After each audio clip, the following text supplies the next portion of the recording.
So this has been the year of real painting development and real interesting moves, interesting decisions made. Um, Lots of new paintings done, but lots learned. When I was, or this time last year, I was in a very confused state. Or not this time last year, but a bit before. I'd say last summer, the summer of last year. I was in this very I was still experimenting and I was still throwing paint around like an amateur, but I was still throwing paint around like I was still in art school, like I was still a student, like I was still doing contemporary art. Now, I kind of, I was furious at that. I was angry. I was angry about that. I was very confused about that because I just couldn't believe that, you know, 7 or 8 years on from art school, I was still doing the same thing or still muddling about in the dark. I When I was in art school, that's what I mainly did. I threw things around. I I chose one. I would say that I mastered the contemporary art style. However, what I couldn't get to grips with, or what I refused to do, was become one of these criminal artist prophets. Was develop, my style and my ideas and such. I always saw art and I always considered art to be a specific craft that one had to master and be good at.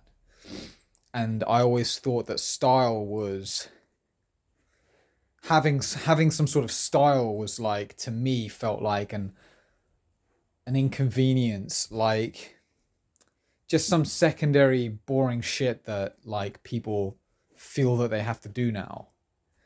Um, but it sounds weird me saying that because that's all people talk about now in art school as well. Like, oh, what's my style? Or my style's like this. Or I love his style. I love their style. It's just like it just it leads the way towards amateurism so fast, and it leads the way towards it opens the door to just poor art and poor craft incredibly quickly. Um, and for me now, the most important thing is the craft, being good at that, um, which is what I believe the masters were good at as well, were on top of. Um, so I was furious that I was, 7 years on, still dicking around with materials, like not knowing what I was doing. And I, what I would do, what I did for a good 5 years was I would experiment, or I would, because I was trying to make history painting on my own, in my own way. No, I was trying to figure out how to do proper old master painting, but I was using only the tools that I knew at the time. And also not just the tools, but the ideas I had about art, which were, that art is this, that art is this, in contemporary art, art is this magical thing that comes from the unconscious, for example. I had a very surrealistic view of seeing these things.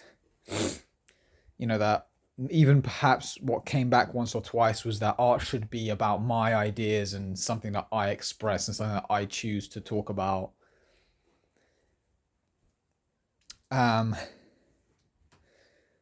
and I couldn't find anywhere to sort of to just practice drawing and painting properly. I couldn't find anywhere to do that. Uh,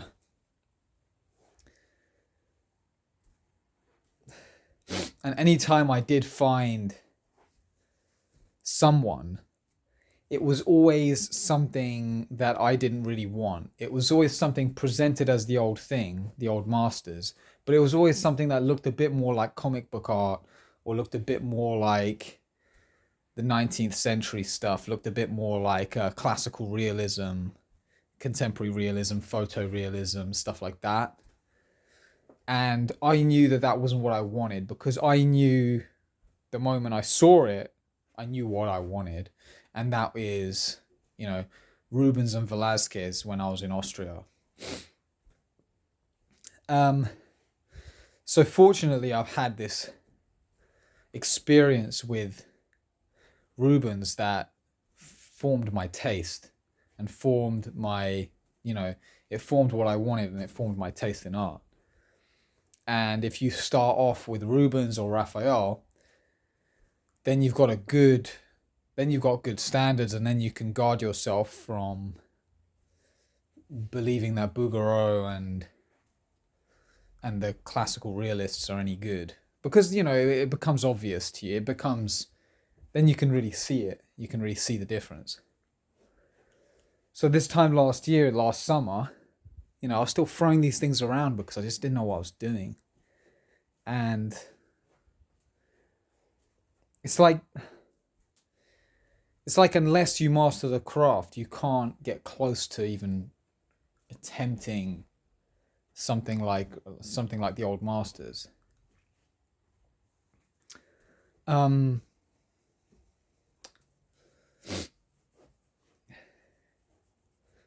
So yeah, I even ended up doing some abstract paintings for a bit.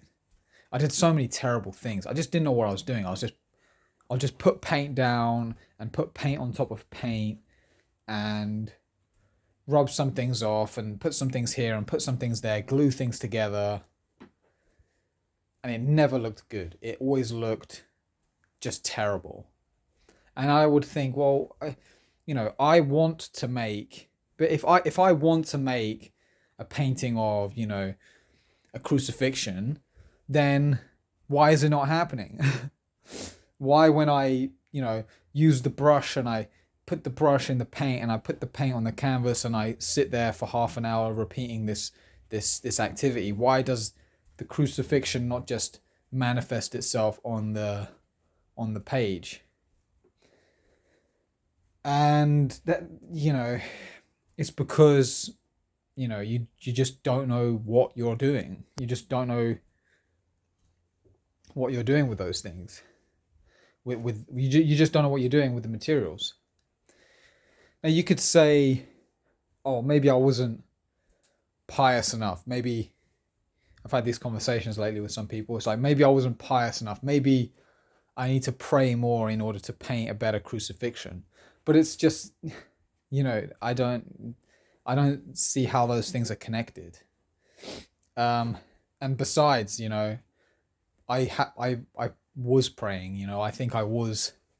I've attended church all my life. I'm not like the most amazing, the best Catholic, but I am a Catholic. I was born and raised in the thing, and I'm raised not only by Catholics, but I'm raised by people who didn't have televisions growing up.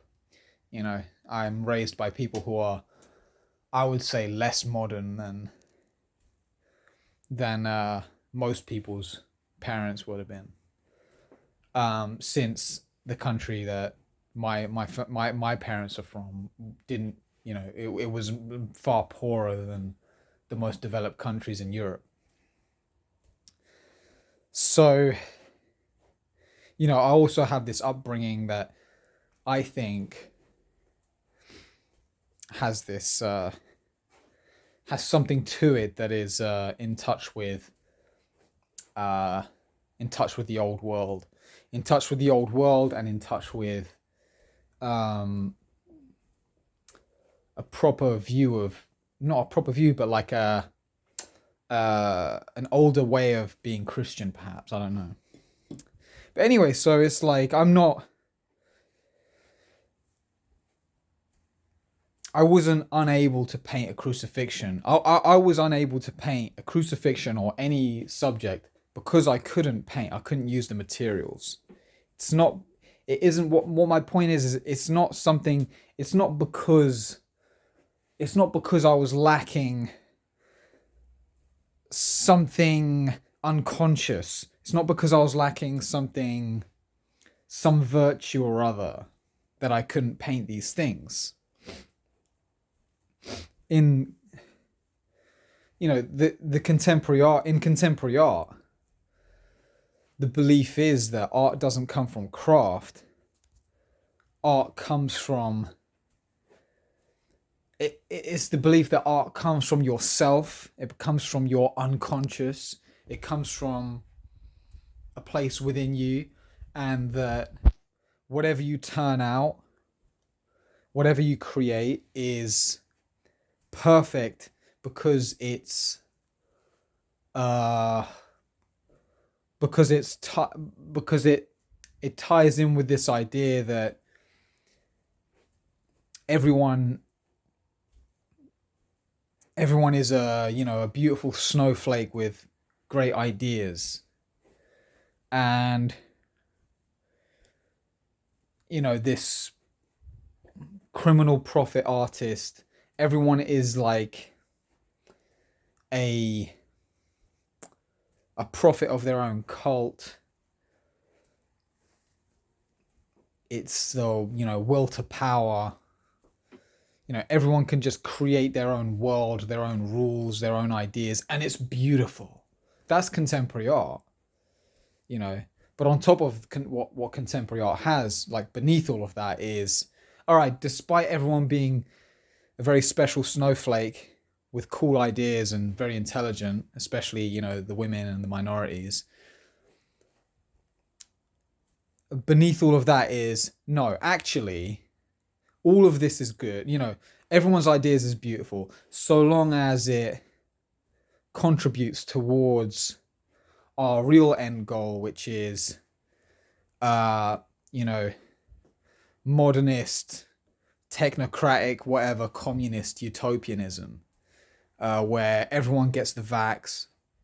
Can't put this on YouTube. Where everyone gets the thing, where everyone gets to be themselves, whatever that means. Where everyone gets to, we know what that means. Where everyone gets to be, themselves, which is like just bullshit.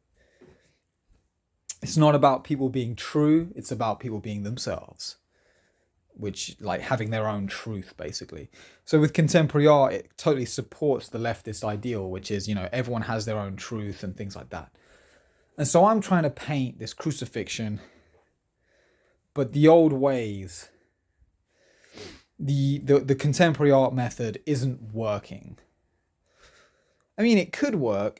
I could paint a crucifixion in a very messy way, but it wouldn't look like, it wouldn't be a very good painting. It would, Francis Bacon does this. Francis Bacon does the crucifixion in his own post-truth way. And, it's,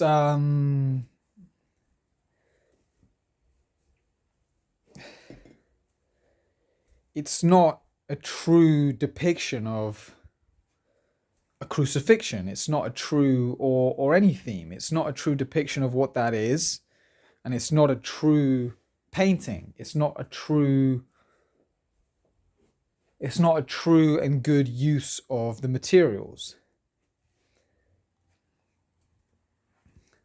A true depiction of a crucifixion is, one by Rubens, Masaccio, Carracci,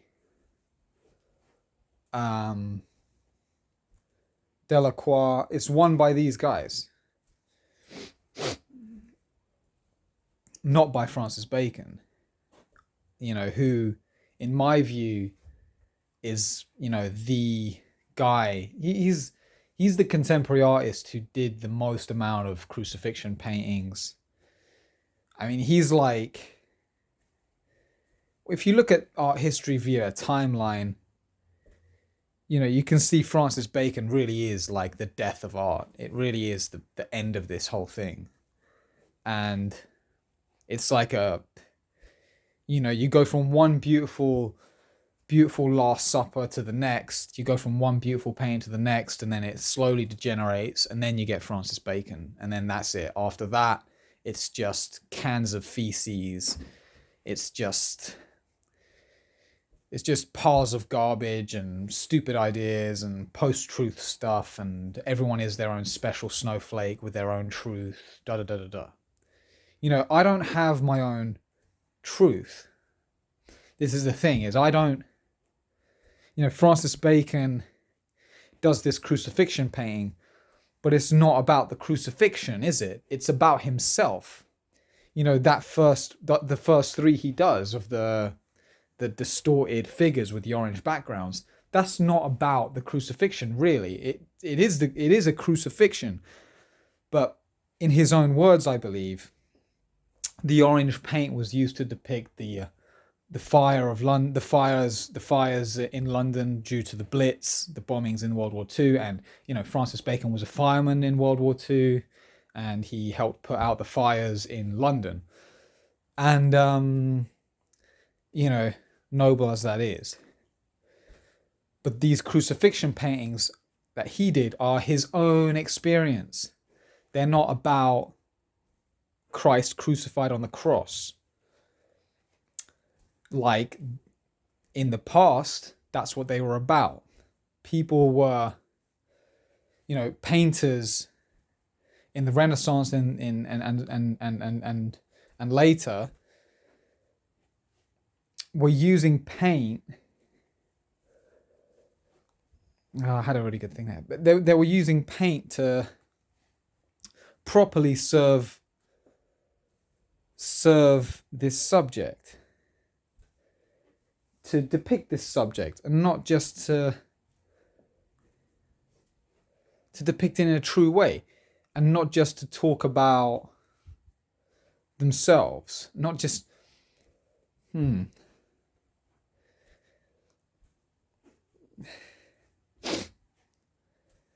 paint was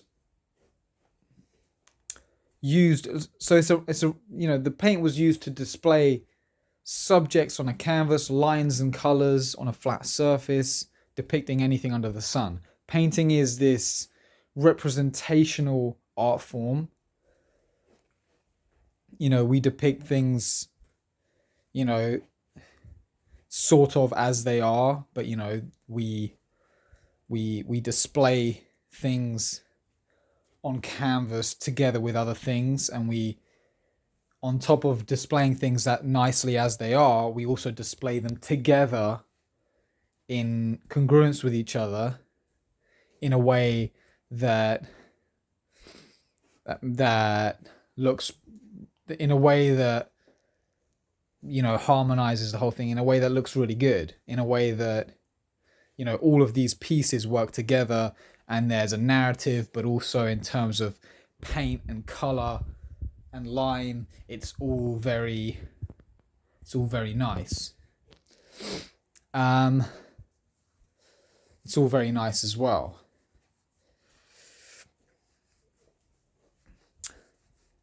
With Francis Bacon, though, it's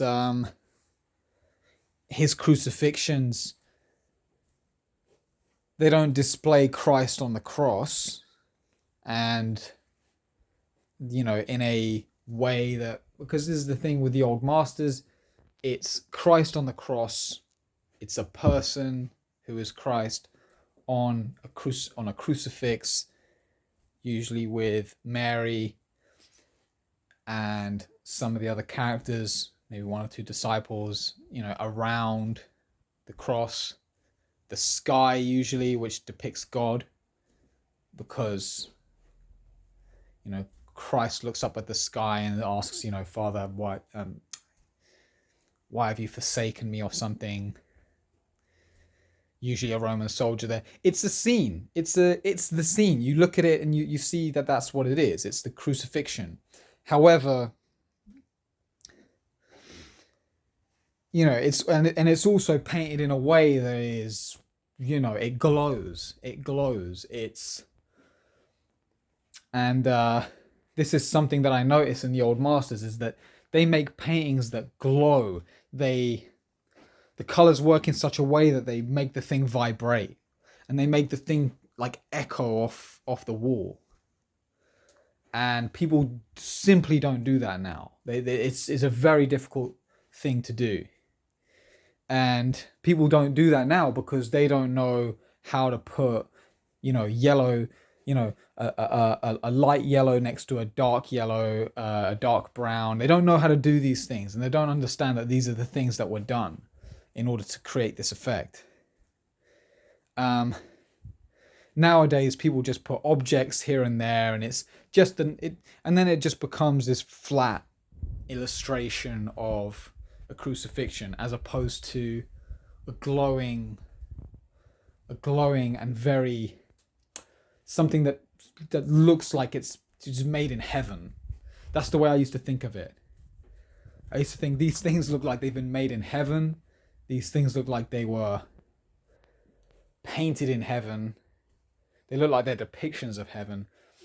And now the paintings just kind of look, the craft is just totally forgotten about. People aren't painting properly. They're just illustrating things. They're just making things look cool. So with Francis Bacon, it's not about a crucifixion. It's all about himself. Those crucifixion series he did, one after the other, it's about depicting human beings as sacks of meat, which is how he saw things. It's about depicting his own pain and suffering and not Christ's. It's about even his own, sexual perversion. He has one crucifixion which has a bed with a corpse on it. He makes it about his own life, his own reality, his own existence. And he was, a very perverted. He was a pervert. He was involved in all kinds of perverted crap. And he chose to display that in art. And it's like, well, in the old days, you could be a pervert, you could be a crazy person like Caravaggio, a murderer, I think, at least a criminal he was, and who knows who else. You could be a pervert, you could probably be somebody with multiple mistresses, like many of these guys were, and you would keep it to yourself. Art wasn't about your personal life, it wasn't about your personal experience. It was about representing things of... It was about representing things, I guess. It was paintings, but, representing, Christian subjects, natural subjects. And I'm starting to understand Christianity as... Christianity is the truth, but I'm starting to understand the word nature as truth as well. Nature is truth, truth is nature. Christianity is truth and its nature. Because the crucifixion, Christ's suffering, it's not just a story, is it? It's about how we should live. It's about how we should aim to live. And because of that, it's a representation of an event, I guess, since it's a history painting of an event that is very significant to us, and that represents a whole lot about how how we should live our lives, or why we should live, like why we live our lives. And that is the truth. That is, yeah.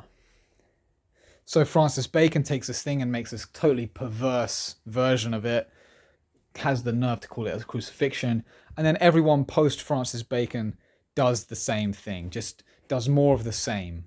In the 1990s or the 1980s, you have that guy who did something called Piss Christ, and it all just becomes a great big joke. So I'm there painting this time last summer. I'm there painting, trying to paint crucifixions, and it's all just coming out. Not even like Francis Bacon. It's all just coming out like this weird, crazy stuff. Because while Francis Bacon's paintings, they're all about himself, etc. With the dark reds representing flesh, blood, and all this stuff. It's also just a kind of messy sort of use of paint. It's a messy sort of crazy use of paint. It's for one, it's non-representational, and I think when you get away from representation in art, in painting, when you get away from representation, you get into all kinds of messy business. You get into, or you get away from the truth. You get away from trying to depict nature. You get away from trying to depict things, and you get into your own ideas. You can say, oh, this yellow color represents my something. This red color represents this. Da, da, da. But does it really? It's red and it's yellow. You can say it represents all of these things, but to me and to everyone else who is unenrolled, and to people in 150 years who will definitely be unenrolled in this contemporary art thing, because by then it'll all be long gone, to them it's just going to look like bad art. It's just going to look like a mess on a canvas, child's play. Because art is about representing things in nature, it's about representing the truth, it's about representing, history even. I'd say history. It's about representing those things.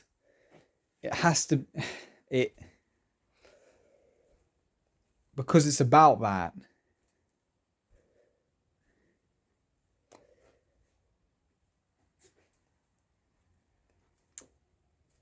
it has to be representational. As soon as it's not representational, it becomes this messy thing. It becomes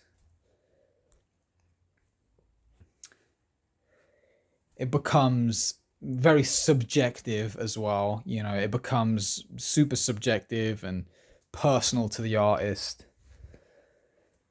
It just becomes a mess. So I was still doing that for a long time, because whilst I had realized that, I want to paint like the old masters, and I knew that in my mind in 2015, what I didn't know was that the whole thing relies on proper use of materials. The whole thing depends on paint and how you use it, depends on the craft. Because in the end, you're using a pencil and you're using a piece of paper to make a drawing. This isn't about your thoughts on what's going on inside of you. This is about how skillfully you can use that equipment. Now, there's obviously an element of personality involved. You get to choose where you put these shapes. You get to choose where you put these figures. You get to choose what color this and that is going to be. But you can't even begin to do that unless you know how to draw those things in the first place, unless you know how to draw these things all together in the first place, unless you know how to make a nice painting in the first place. So it was very difficult to come away from contemporary art, because it was very difficult to understand that none of this has to do with yourself and your ideas and your unconscious and blah blah blah blah blah blah. It has nothing to do with that.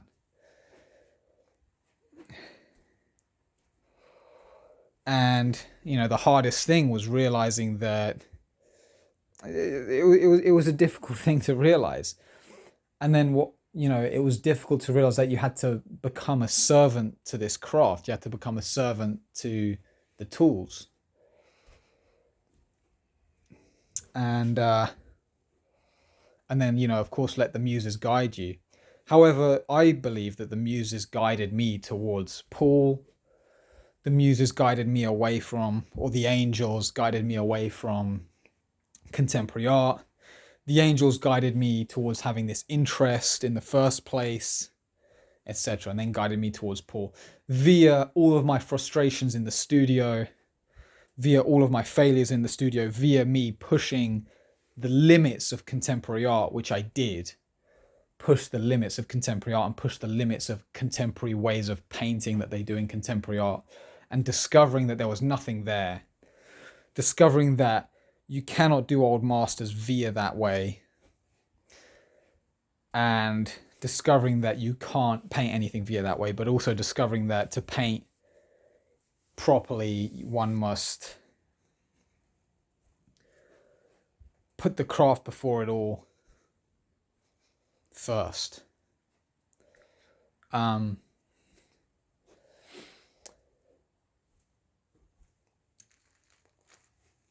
Yeah,